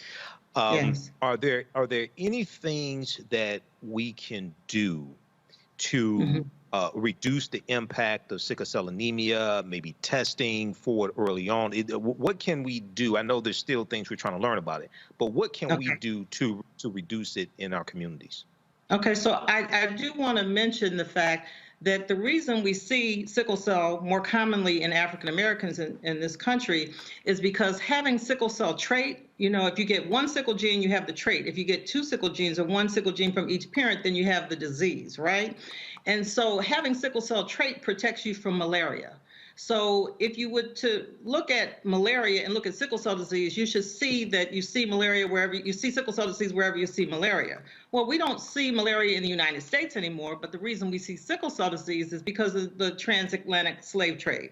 So when they brought us over here to build this country for free, we brought our sickle cell genes with us. And people in sub-Saharan Africa had a real selective advantage to survive from malaria and then go on and have children. But the point was you were just supposed to get one sickle gene and be protected because sickle cell trait is a carrier state. If you get two sickle genes, then that's when you get into trouble. You're still less likely to get malaria, but if you get it, you're more likely to die from it. But in terms of testing and prevention, every baby born in the country is tested for sickle cell disease at birth. And that's because we learned back in 1986 that giving penicillin twice a day from the time you're 2 months until you're 5 years old can dramatically decrease deaths from a serious infection. So we have had newborn screening in Michigan since July of 1987. Okay, thank you. Kelly. Thank you. When it comes to sickle cell and the pandemic, I don't know exactly the intricacies of how the vaccine reacts to sickle cell. If you could explain that a little bit, and if it is safe enough, encourage people to get it regardless of their sickle cell condition. Yes. If you have sickle cell disease, once again, you are immunocompromised. So we're really worried about you getting COVID. So we really recommend that individuals with sickle cell disease do get the COVID vaccine. Now, one of the problems with sickle cell disease, of course, you already mentioned, is the pain. But another problem is organ damage. So if you have a very serious condition, if you're on dialysis or if you have a serious heart problem, then you really need to talk with your physician before you get the vaccine. But overall, we recommend that individuals living with sickle cell disease get the COVID vaccine, and they respond well to it. But, when you look at the sickle cell community, if you describe them, they refer to themselves as warriors. And I think that's really an appropriate term because of what they've dealt with, this life of being impacted by pain and having a shortened lifespan and your life just being interrupted. But I think another word to describe the sickle cell community is tentative or nervous or, just skeptical. And so even getting my patients to take the flu vaccine is a problem. So getting patients to take the COVID vaccine is a bigger issue too, because they're concerned, oh, it was released too fast and I'm not going to get it, But my thing is, I'm more afraid of getting COVID than of getting the vaccine. So if you weigh the risks against the benefits, it really falls down on the side of getting the vaccine. Amisha. Absolutely. So first off, thanks for being here. My 8-year-old cousin, Kajan, he was born with sickle cell. And he has battled it since pretty much his birth in terms of being in the hospital almost 2 to 3 times a month, every month. His mom has basically taken him to homeschool him at this point just because he goes into crisis so often. When we talk about COVID-19, obviously at 8, he cannot take the vaccine anyway. So there's just such fear around, who to have him around, whether or not it's appropriate to even take him out of the house, because at any given point, he could get this and it could be a huge detriment because of his immunocompromised state. With that being said, for parents who are like my cousin, who are trying to do the best that she can with the little boy, but also recognizing that they are not only not able to get the vaccine right now, but are also consistently in crisis, what are some of your thoughts or advice for people who are basically just trying to make life as comfortable as possible for young people who have sickle cell, but are also going through crisis at heightened rates? Okay, so there are a few things. When I educate parents, I always want to talk about the fact that all the things that you would do for any child, you really want to make sure you do those things. Maybe it's a little bit more important for the child with sickle cell disease to eat a healthy diet, to get regular exercise, to dress for the weather, but you would do that for any child. But in addition to that, when you have sickle cell disease, you want to go for your regular checkups. You want to get all your regular immunizations. Now we have some medications, and the one that's most available now is called hydroxyurea. And we know that hydroxyurea decreases pain episodes, it decreases pneumonia, it decreases the need for blood transfusions, and people who take hydroxyurea live longer. But hydroxyurea is a repurposed cancer drug. And so a lot of patients, I'm getting back to that idea that our patients are skeptical with good reason. And I'm not going to put that toxin in my body. I don't want to take a repurposed cancer drug. And so only about 10% of the people who are eligible to benefit from hydroxyurea actually take it. So one of the things to explore is that, but just getting routine care. Sickle cell disease is a disease of the blocked blood vessels, right? If you have a blocked blood vessel in your brain, that's a stroke. And that, of course, is a very devastating complication of sickle cell disease. But now we have something called transcranial Doppler, which is an ultrasound, and it can tell us if a child is at high risk for having a stroke. And if so, we can put them on transfusions, and that will protect them from having a stroke. So there are a lot of preventative things. It's really important for people with sickle cell disease to get care from a sickle cell expert. Doesn't necessarily have to be a hematologist. I'm a general pediatrician, but it has to be somebody who's trained and who is keeping up with the literature and knows what's going on and what to do for our patients. And that's one of our biggest problems, especially at the time of transition. When a child with sickle cell disease turns 18, their whole life changes because there are not enough adult physicians who are, number one, capable of, and number two, willing to take care of adult patients with sickle cell disease. So that's one of our biggest challenges right now that we're trying to work on. All right, Dr. Wanda Sherdine, we really appreciate it. Thanks a lot. Where can people get more information on the National Sickle Cell Organization? Okay, you can go to www.sicklecelldisease.org, and that's the website, or you can go to our website at www.sicklecelldisease.org. scdaami.org and get all the information. And it's Sickle Cell Awareness Month, and we have our virtual walk going on through the entire month of September. And you can come to our website and join our walk and get a t-shirt. The t-shirt says "The pain is real," because one of the huge problems with our patients is that even though the hallmark of sickle cell disease is this excruciating, unpredictable pain, when our patients go to the emergency room, they're frequently looked at as drug-seeking or drug addicts. So we want everybody to know that the pain is real and our patients need compassionate care. All right, then. We appreciate it. Thanks a lot. Thank you. Appreciate you. All Take right, care. then. Folks, you know it's always amazing, certain things that just drive some white people crazy in America. And they just lose their mind. Well, you know, the NFL, they opened the season last night with the Tampa Bay Buccaneers and Dallas Cowboys. Cowboys lost. Oh, how sweet it is. Y'all know I'm hashtag hate Cowboys. It's probably why Henry Peterson isn't here today directing, because he's probably mourning his Cowboys losing. But anyway, so Megyn Kelly, of course, used to be on Fox News. She bombed at NBC. They gave her $69 million, spent a year and a half there, ended in horror with her comments about blackface and Halloween. For some reason, for Megyn, this song here, she's like, how dare they? They're too woke, focusing on this thing here. So listen, she hates this song. And sing till earth and heaven ring with the harmonies of liberty. Let our rejoicing arise high as the listening skies. Let us resound loud as the rolling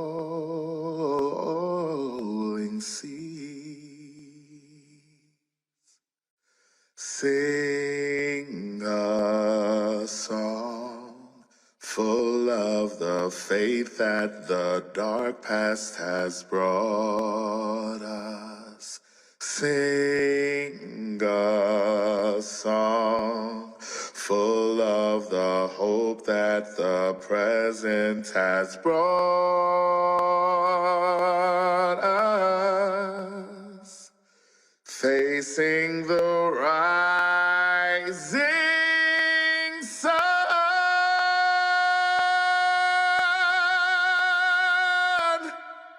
of a new day begun. Let us march on till victory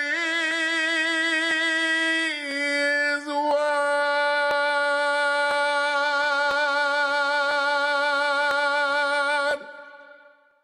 Well, you know, you got folks like Megyn not too happy about that.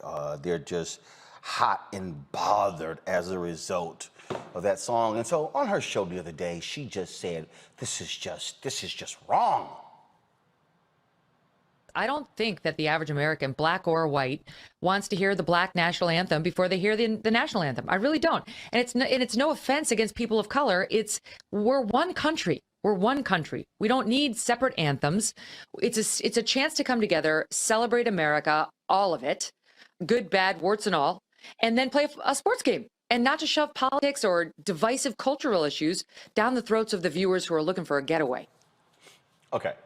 So, see, here is the thing that just absolutely cracks me up about delusional white people, okay? They love to go, well, you know, this thing is dividing us. No, actually, it's a great song.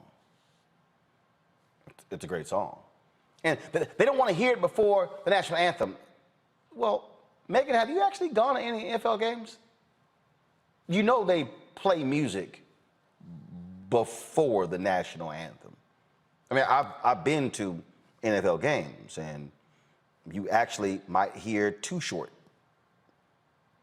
You might actually hear Juvenile.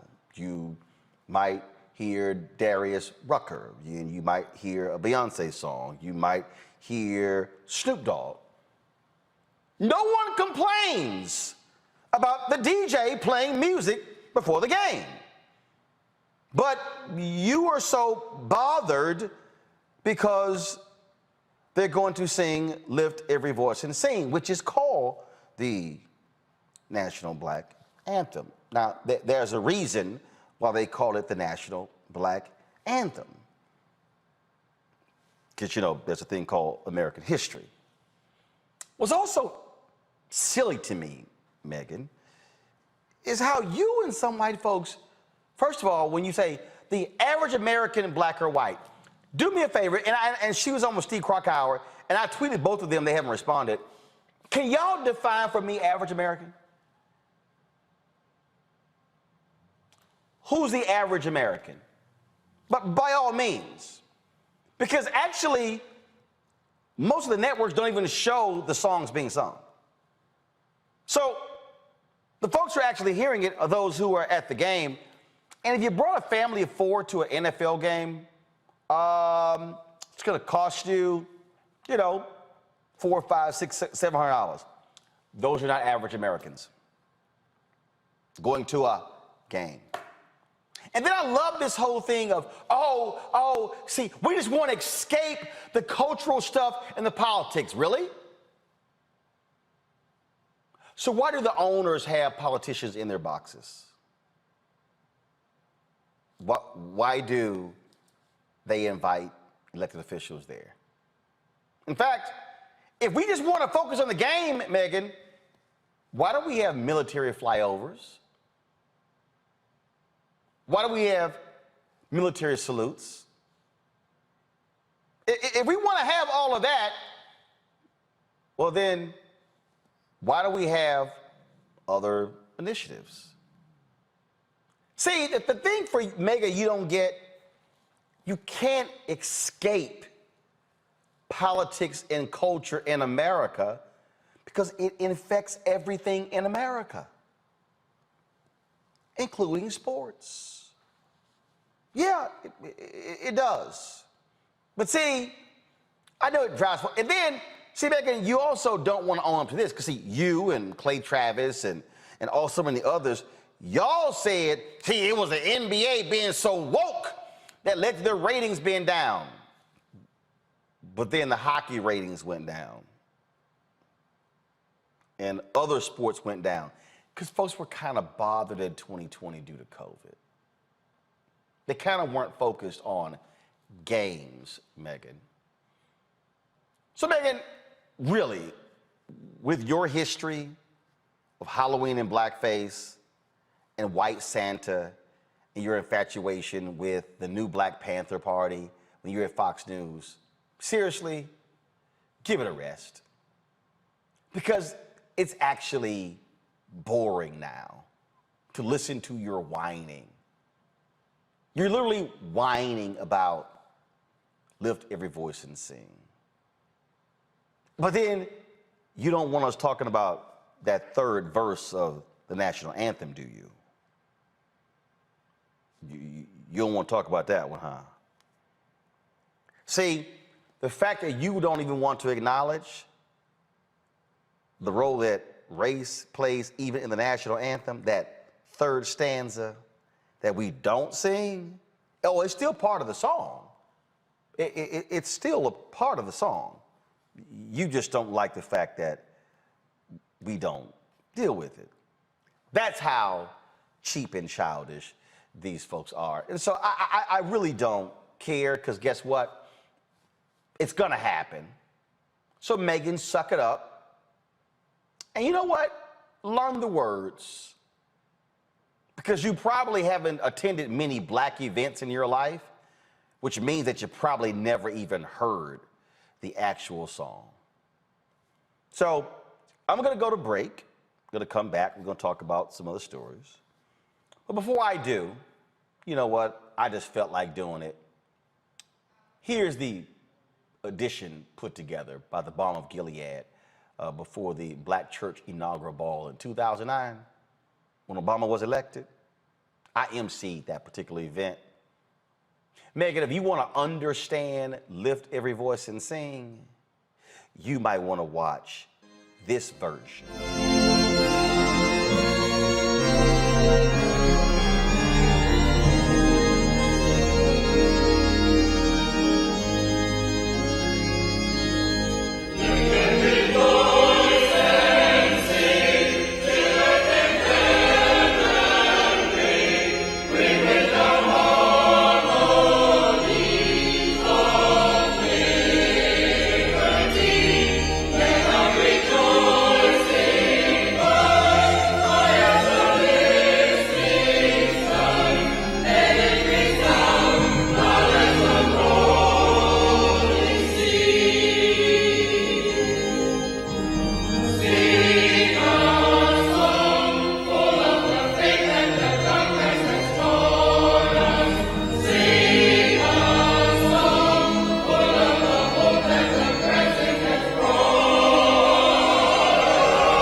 study the music, you get Black history by default.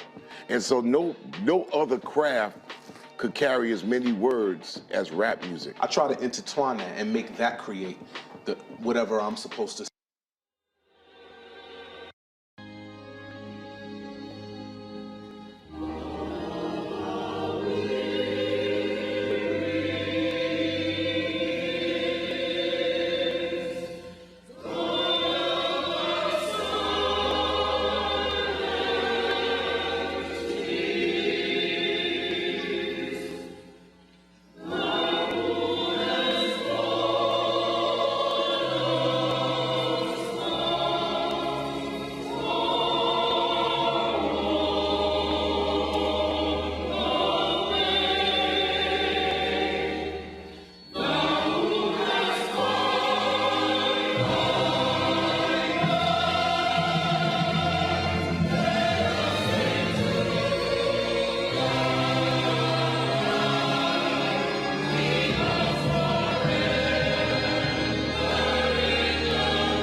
When you study the music, you get Black history by default.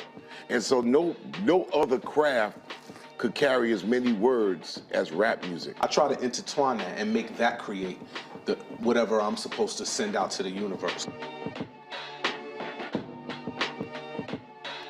A rapper, for the longest period of time has gone through phases. I love the word. I hate what it's become, and to this generation, the way they visualize it. Its narrative kind of like has gotten away and spun away from, I guess, the ascension of Black people.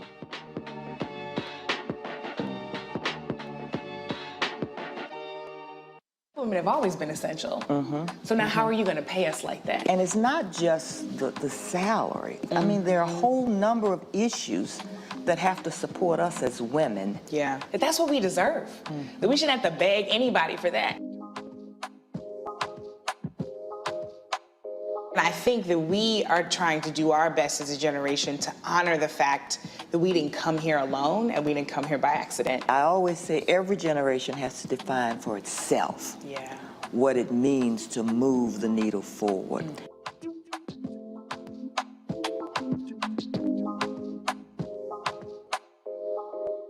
Hi, I'm Eric Nolan. I'm Shantae Moore. Hi, my name is LaToya Luckett, and you're watching Roland Martin Unfiltered.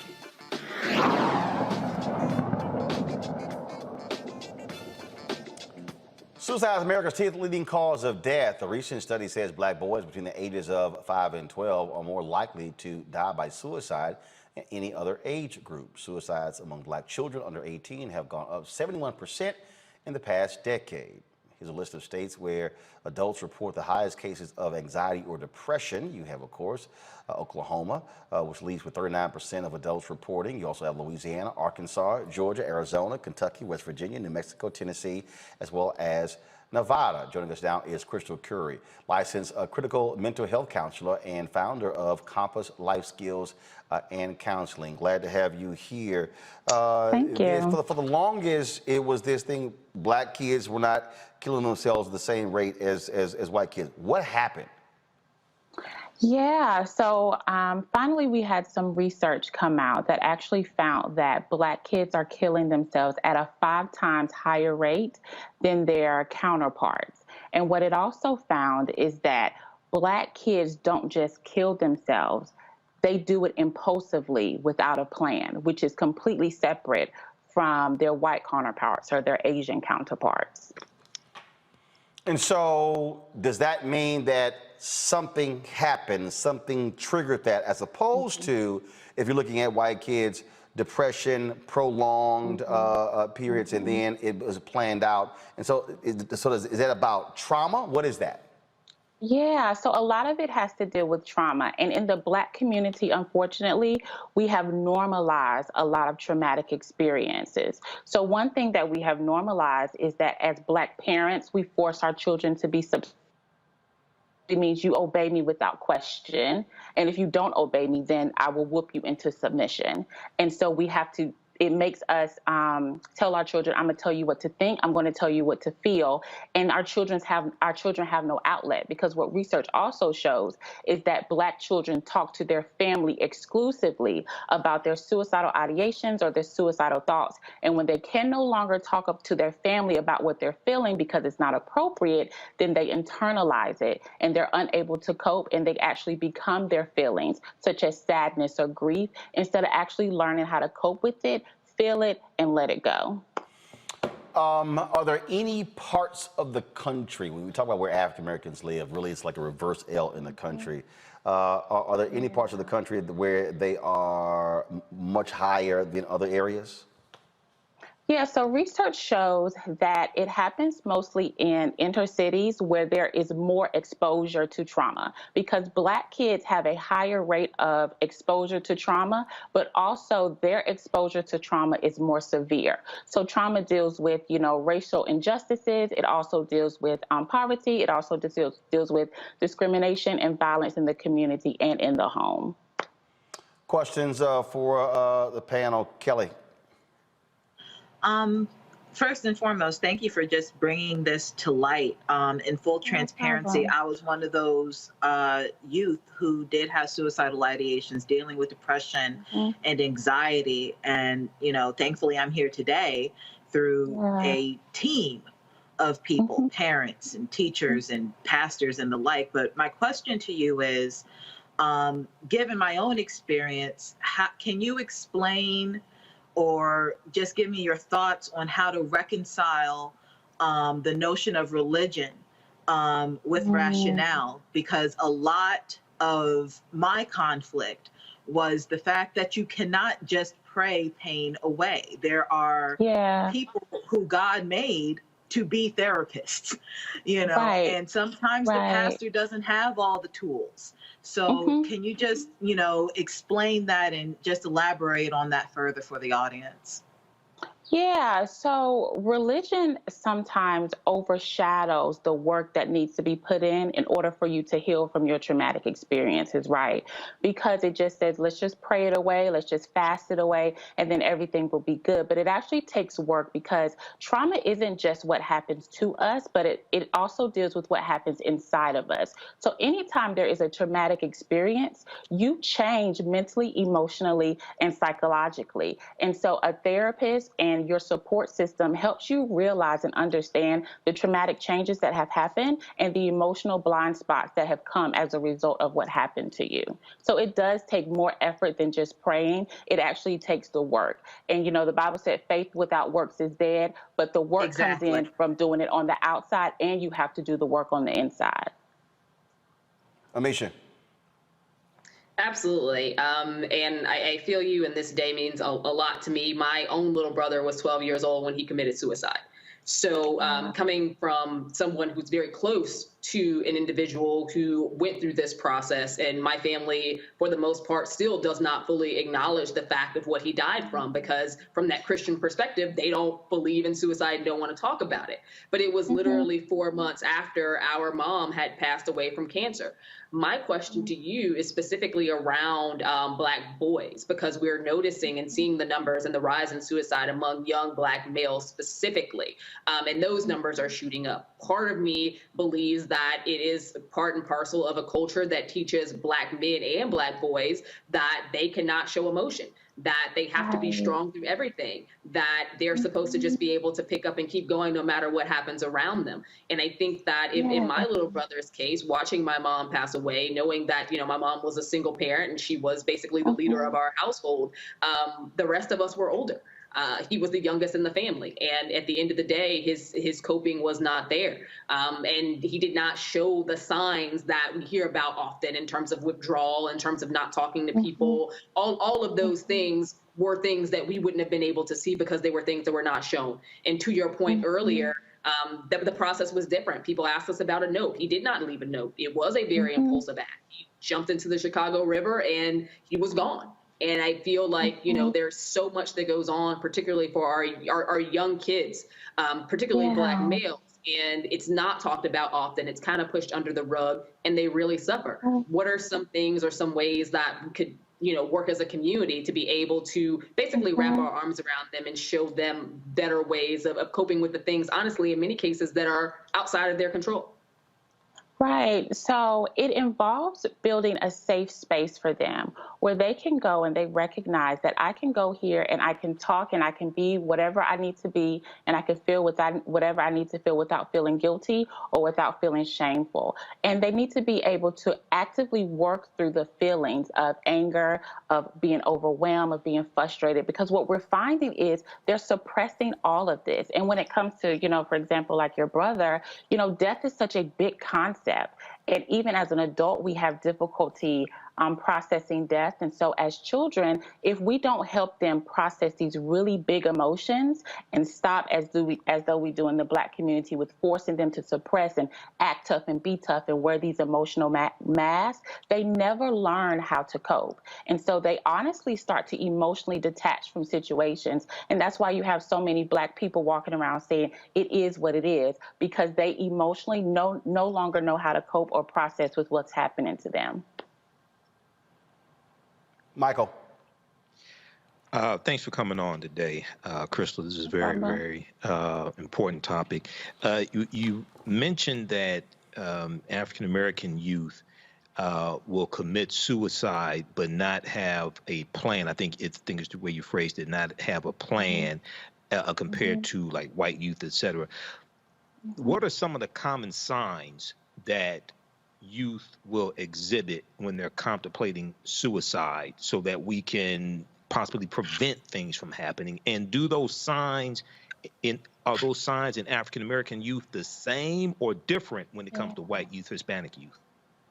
Yeah, so they're pretty much the same, but because these children are Black, they get labeled as oppositional defiant disorder, or they get labeled as ADHD, when in fact, because they are unable to emotionally regulate, it comes out in their behavior. And so what happens is these children tend to get expelled from school more frequently. They tend to be referred to juvenile detention centers or juvenile justice, when in fact, they're just trying to communicate that emotionally, they don't know how to cope. But instead of giving them mental health resources and emotional support, we consequence them for their feelings and their behaviors, which then reinforces the fact that they shouldn't talk to anybody about how they feel.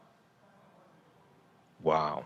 Okay. Thank you. Thank you. Doc, what can people get if somebody's out there who's watching, or they may have a child who they're seeing these things, seeing sort of these signs or traits? Where can they get more information? Yeah, so NAMI is a great resource, NAMI.com. You can go there. You can also text TALK to 741-741, and that's also a crisis line to help. All right, Dr. Crystal Curry, we certainly appreciate it. Thanks a lot. Thank you.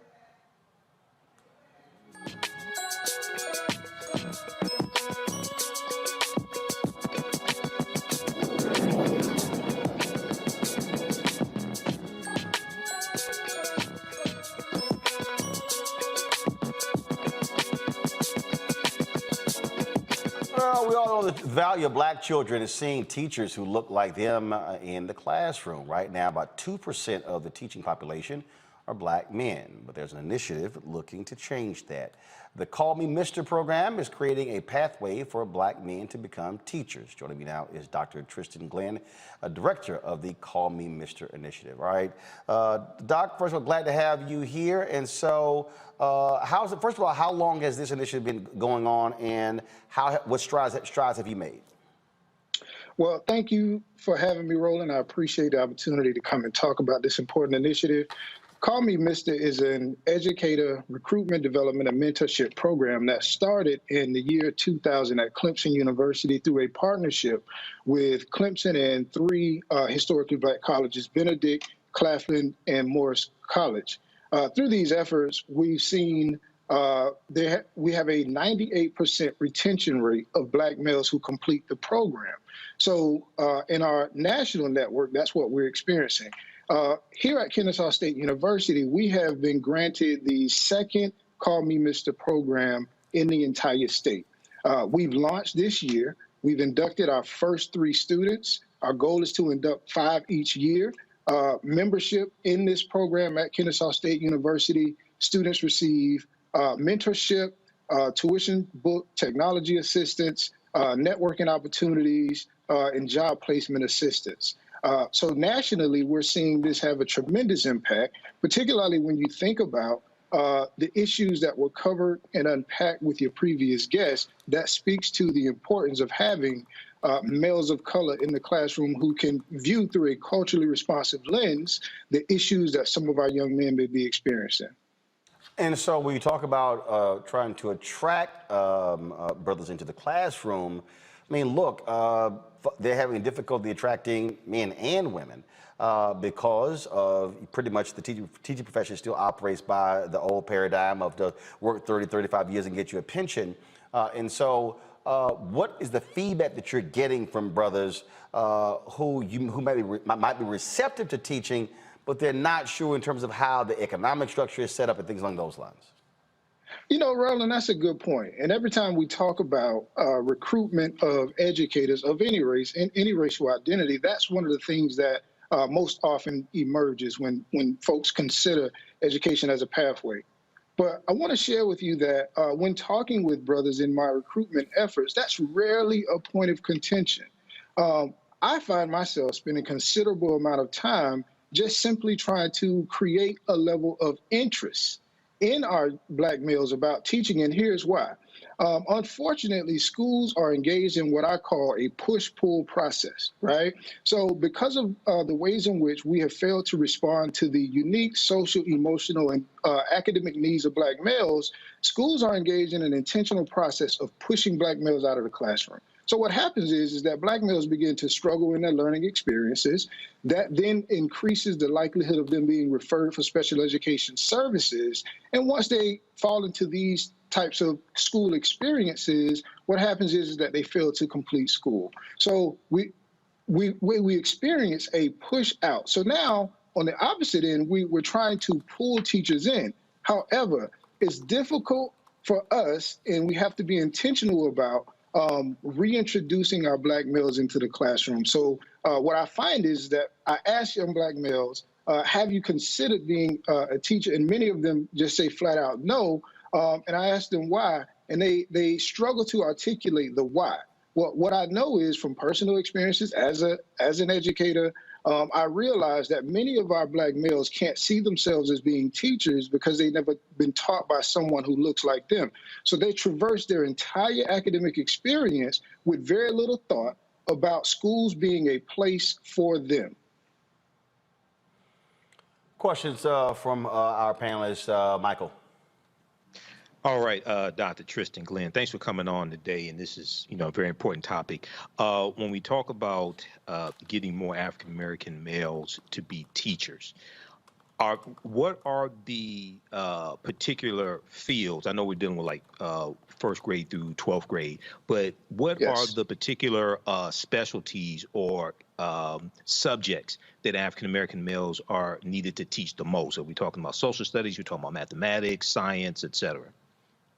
Well, brother, I appreciate the question. And I think when you think about the broader context of education, I believe that there's space for Black males in any classroom, right? I think obviously many would think about right now we have a critical shortage in for special education teachers. We have a critical shortage in the area of math and science. So in our STEM-related fields and special education, there's a historical underrepresentation of men in general, particularly Black males. So you see a lot of efforts that are geared towards recruiting and retaining Black males for those areas. But me, personally, I say we need Black males at all levels, in all classrooms, in all positions and capacities.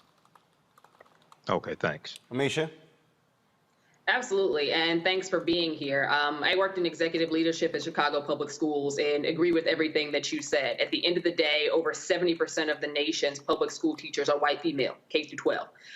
What we know statistically and what studies have shown us is that having a Black male specifically driving a classroom changes outcomes, not only in terms of on grade level, but also exceeding grade level, and not just for Black kids, for all kids.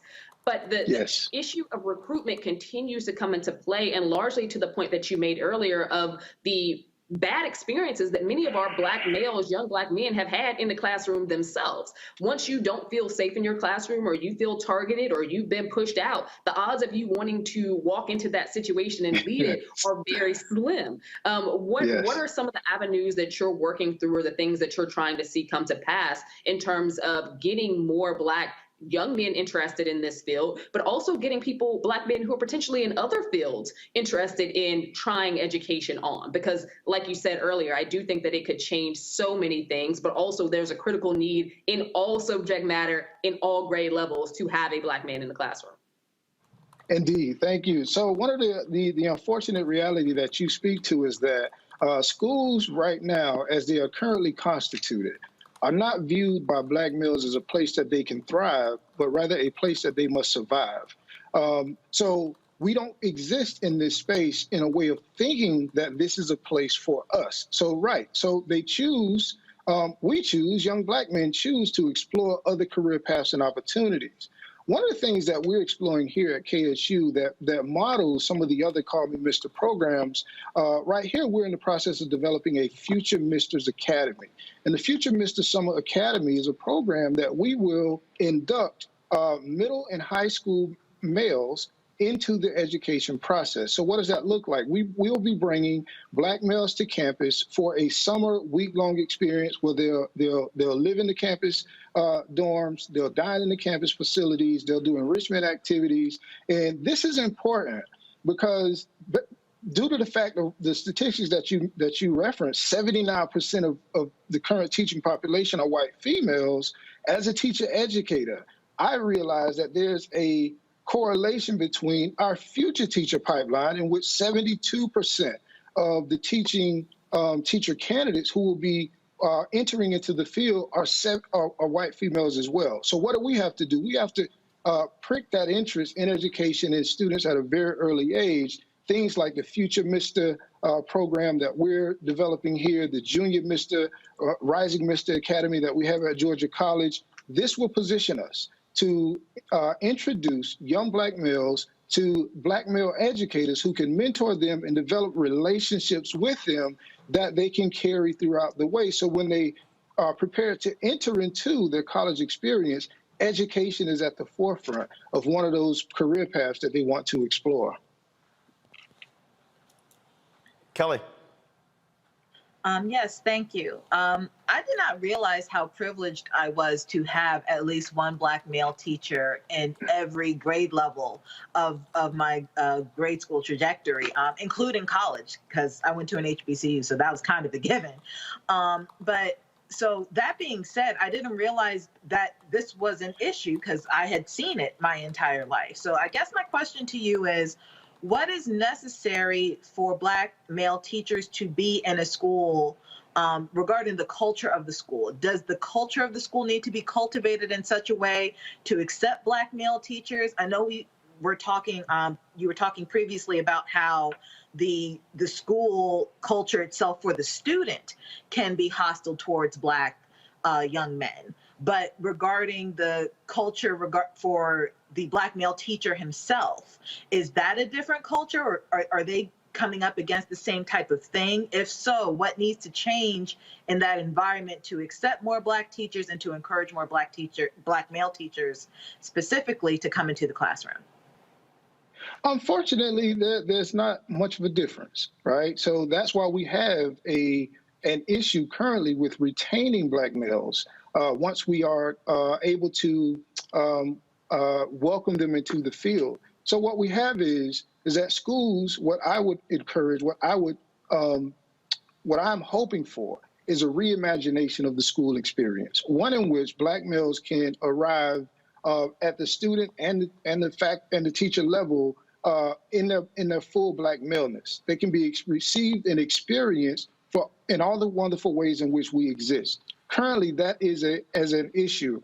I work with other Black male educators, scholars around these issues, and what I find is there's a theme as to why we have chosen to leave the classroom and move into administration or move into faculty positions in the academy, is that we fail to have that experience. I, too, am a proud HBCU graduate from Bethune-Cookman College, and I understand the importance of having that community. So what we do, and call me Mr., is what we try to do is equip our students, our candidates, our misters with what I consider tools of resistance. When I talk to Black males on my campus, I'm very transparent with them.